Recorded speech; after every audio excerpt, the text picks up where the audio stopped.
The first story takes place during a late October rainstorm in rural Vermont. The narrator, a 29-year-old woman named Lacey, had recently moved into an old farmhouse left to her by her grandfather. The property sat at the end of a narrow gravel road surrounded by thick woods on three sides. Lacey enjoyed the isolation. She worked remotely as a copy editor and found the quiet ideal for concentration. Her closest neighbor was nearly a mile away.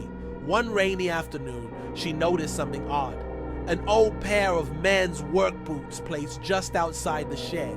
They were muddy, worn, and clearly not hers. She assumed they belonged to the previous owner or was something her grandfather had forgotten. She moved them into the shed and thought nothing more of it. That night, around 2:30 a.m., she was awoken by a soft rattling sound. It was rhythmic, faint, and seemed to be coming from the back of the house.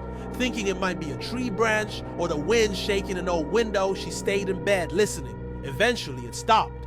The next day, she found muddy handprints in the back porch door.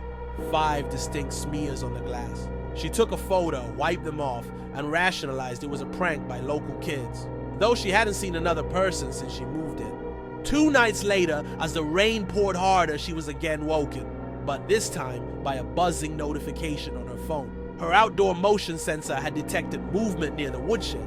Opening the camera feed, she saw nothing but darkness. The rain was blurring the lens. Minutes later, the power cut out.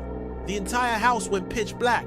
Grabbing her flashlight, Lacey made her way to the breaker box in the basement.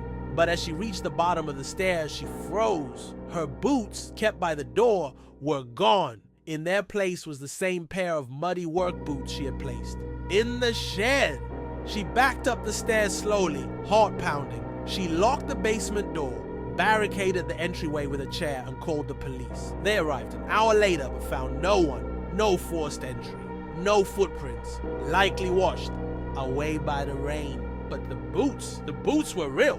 They bagged them as evidence, though they said there wasn't much to go on. Lacey stayed with friends for a week.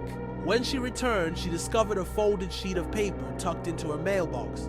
It simply read, "You look better in Grandpa's house than he did." The letter was unsigned. The paper was damp. The most chilling part?